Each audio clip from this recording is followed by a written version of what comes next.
Last week I talked about Father's Day and had a long reminiscence about my dad. Maybe it's good to follow that up with a conversation today about family dynamics, and that's what we're talking about. To do that, I thought it would be interesting to see how the media, specifically television, has depicted the concept of family. So I started way back to see television shows about families from the late 50s, early 60s. Some of you will see this as, oh, well, look, Father knows best, Leave It to Beaver, Ozzie and Harriet. Others of you will say, black and white television. Yes, that's the way it started out. Then in the late 60s and early 70s, Jack had shows like this, from Archie Bunker and Company to One Day at a Time, to the Jeffersons, and et cetera, and et cetera. Then evolved into shows, I don't even know the names of some of those shows, and probably just as well. Then we had, of course, shows, and this is going into the late 80s and into the 90s. Then, Jack, the next one, about the turn of the century, the Simpsons, Roseanne and Company.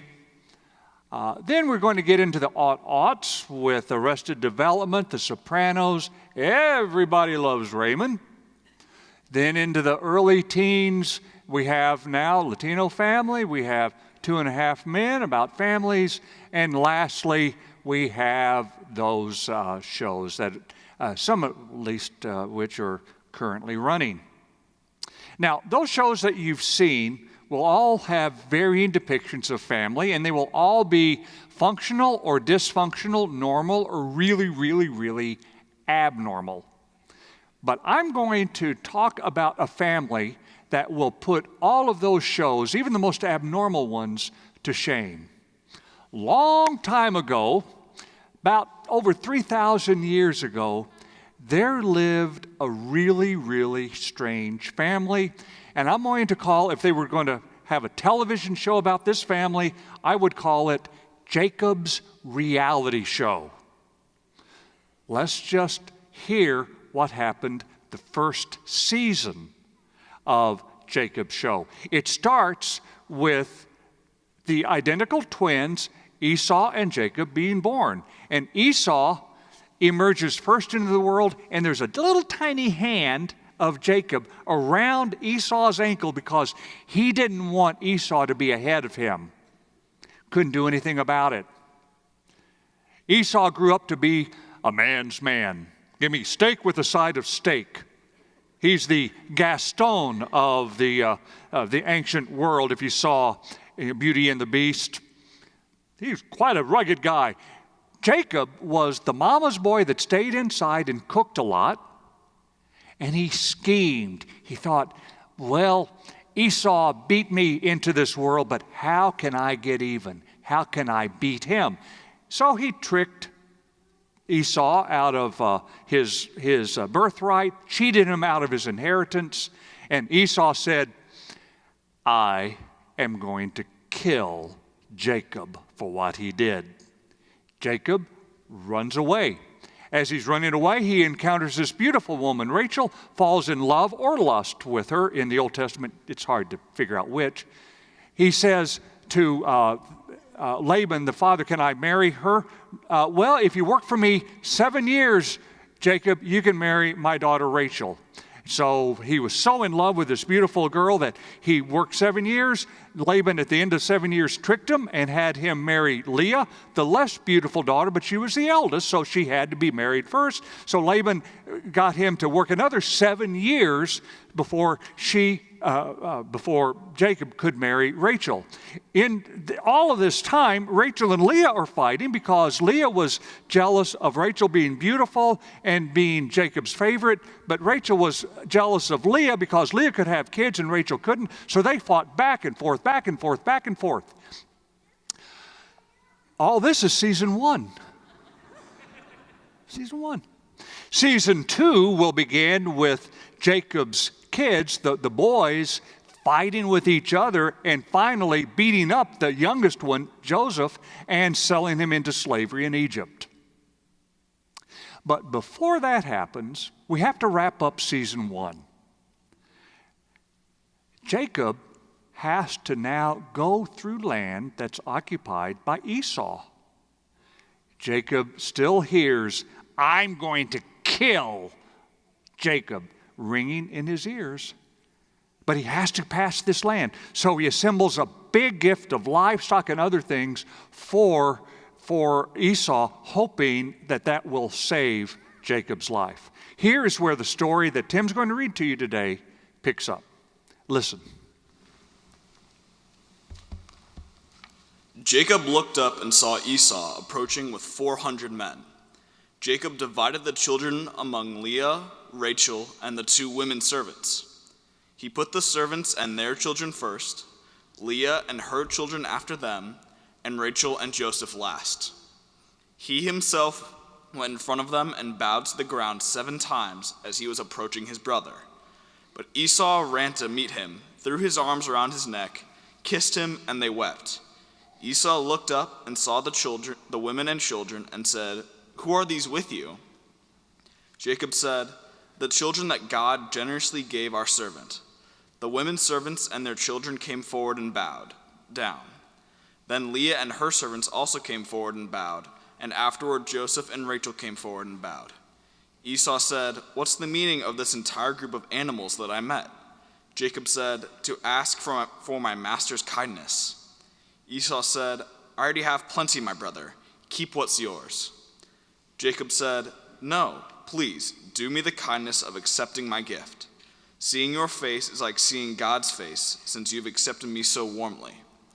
Take this present that I've brought because God has been generous to me, that I have everything I need." So Jacob persuaded him, and he took it. Esau said, "Let's break camp and set out, and I'll go with you." But Jacob said to him, "My master knows that the children aren't strong, and that I am responsible for nursing the flocks and cattle. If I push them hard for even one day, all of the flocks will die. My master, go on ahead with your servant, but I've got to take it easy, going only as fast as the animals in front of me and the children are able to go, until I meet you in Seir." Esau said, "Let me leave you some of my people with you." But Jacob said, "Why should you do this, since my master has already been so kind to me?" That day Esau returned on the road to Seir. The word of God for the people of God. Thanks be to God. The title of my sermon is Hope for the Dysfunctional Family, and we have to say that all families go through dysfunctional periods from time to time, as in not functioning. It just happens. Children will not always be obedient. They will rebel. Parents are not always wise all the time, and they will lose their patience. There will be external pressures of jobs, of moving, relocating, that will add pressure to the relationships inside the family. It's just a fact of life. And when that happens, when those communication lines are frayed, if not severed, it's very important to go back to this story that Tim just read to you, because it is absolutely astounding. It is amazing when you really dissect it. Because Esau did something that could have come straight from Jesus' command about loving your enemy, doing good to those who despise you or cheat you or lie about you. He did that. And he embodies how a family can come back together by doing certain things. And he, like I said, he embodied it. We're going to see how he embodied it. First thing that Esau did was that he made a point of viewing Jacob not as the sniveling little cowardly thief who deceived him and took advantage of him, but he saw him as a brother. Period. Brother. Who knows, maybe in the years of their absence, he started thinking about maybe some of the good times they had and how important it was that they share a mother in common. They share the DNA. And you can have friends and you can have servants back then, and you can have co-workers and all of this. But brothers and sisters and moms and dads, they're rare. And so when he hears that Jacob, his brother, is now returning, you hear that, takes 400 men, comes out to rush out to meet him. He brings 400 men with him because there could be some enemies following Jacob, and he wanted to make sure that his brother is safe. And then Esau runs and embraces Jacob, hugs him and kisses him and weeps and cries because his brother is back. They can be reunited. Jacob cries too, but he's crying tears of happiness because he hasn't been murdered. He survived. Jacob refers to Esau repeatedly, 4 times, as master. Master, not brother, as Esau calls Jacob, my brother, my brother. I don't need the gift, I'm my brother. But Jacob always keeps the, as one theologian would say, the I-it, the objective relationship, not the emotional, subjective relationship, the objective relationship going. Transaction, business. How could Esau, do you think, make that flip to call Jacob once again brother? The only way I can figure it out is that somewhere along the line, Esau was able to do a mental flip, and he gave up that sense of entitlement. You know, I think in the days and weeks and months after Jacob ran away, there was Esau sharpening the point of his spear. Couldn't wait to see Jacob again. He wanted payback because he was cheated. It wasn't fair. It wasn't right. I want the scales of justice balanced, Esau would have thought. But somewhere along the line, like I said, he started seeing the treasure of a brother. He gives it up. He puts the scales away. Jacob, on the other hand, well, that's what he did. Here, take this gift. He wasn't bold enough to say, I cheated you out of your inheritance. Here's a gift that might make up for it. No, he wanted to bribe him. Here's the gift. Now the scales are balanced, right, Esau? Just let me go through the land. Let me go through the land. And it's like Esau didn't want any of it. I don't need it. I don't want it. What's important for our relationship is simply that we can be together. And that's the third thing, you might note that Esau did. He gave himself to his brother. He offered a renewed relationship. He said, well, Jacob, I want to know my nieces and my nephews that I see before me, and I want you to know my family. You don't even know my wife. You don't even know my kids. Let me go with you a ways. I'll accompany you all the way through the land. I want to get better acquainted. And what did Jacob say? Well, no, we travel too slowly for you. We'll make our way. Well, let me leave you some of my men at least to make sure everything's safe for you. No, it's okay. We'll make our way. We'll meet up at Seir. They never met up at Seir. Esau wanted the relationship. Jacob wanted safe passage, and that was it. Who is a bigger person? Esau. You can't be responsible for another person's actions, even in your own family, can you? The most you can do is to do exactly what Esau did. You see the summary up on the screen. You have to realize that even in the midst of all the stress, you still have family. It's still your mom, your dad, your brother, your sister, your aunt, your uncle, your grandma, your granddad, your niece, your nephew. And those are precious. And you give up that entitlement, that I'm right, you're wrong, that let's be fair, let's be just. You give that up for the sake of that relationship. And even if that person doesn't follow, even if you give up labeling the person, even if you offer yourself as a gift to the person. Say, I'm with you. Let's talk. Let's have coffee. Let's do something. And even if that person rebukes you, just one safe passage, Master, you still do it. Because what's important is that you've done the right thing, which is the difficult thing.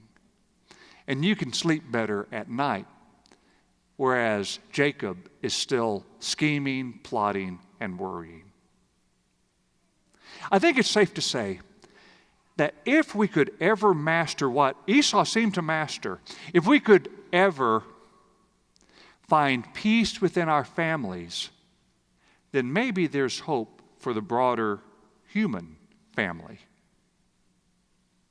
Right now, as many of you know, there is a commission authorized by our council and bishops called A Way Forward. It's composed of 32 members, and they are charged with trying to find a resolution that will lead us positively in addressing LGBTQ issues. And on this commission, you have people on the far left, you have people on the far right, you have all people in between. You have people from North America, you have people from Africa, you have bishops, you have laity, you have clergy. All charged with this enormous task of a way forward that hopefully keeps us together around the table. I was at a preachers' meeting actually a national preachers meeting, and I heard one of these delegates, Tom Berlin, a pastor in Virginia, talk about this, because he, as I said, is one of the delegates. He talked about their work, and I thought it was fascinating what he said. He said they did not start by trying to convince each other about arguments or which is right, which is wrong, anything like that. They started, these 32 delegates, by reading a book. The book's titled The Anatomy of Peace, and it talks about two people who have a severely broken relationship and how they moved to giving up a heart of war with each other and still have a heart of peace. And this book is a manual, if you will, of being able to actually give up that warring mentality of trying to convince someone right or wrong. It gives up the sense of treating the other person as some stereotype. It gives the other person dignity, and you listen to the other person. And Tom said that this is really the one thing that has emerged over the weeks of their meeting, that they're starting to see each other as people who have opinions and not as straw people who represent this and are somehow devoid of humanity. And Tom said he does not know where this commission will ultimately end up in its suggestion to the denomination as a whole. But he did say this: just based on what they've been able to work out in terms of connecting as brother and sister together, they know that whatever will happen, they will do it with a heart for the people who will be affected, especially those they may not agree with. Because right now they discovered something more important than stances and arguments and petitions. They've discovered each other, brother and sister together. Truly, friends, when you start feeling your family strained, well, the model of Esau and Jacob, Genesis 33, is one that you need to bookmark, because that is the anatomy of peace. That is something that's being played out on the national, global scale, and that's something that must be played out within your own family. Here's an interesting footnote as I conclude this sermon. An interesting footnote about the Jacob-Esau story. Jacob is a patriarch, one of the founding fathers. He's a Ben Franklin, a Thomas Jefferson, and Alexander Hamilton of the people of Israel. Esau was a patriarch, a founding father of a country called Edom, E-D-O-M. The Edomites were looked down upon by the Israelites in ancient times. They were second-class citizens, sort of like the Samaritans. And isn't it interesting that the hero in this story that you heard Tim read isn't Jacob, founder of Israel. It's Esau, founder of a nation that wasn't regarded highly by God's chosen people. Maybe it's the people we label that might be the people who offer us the best guide to a heart of peace. Maybe.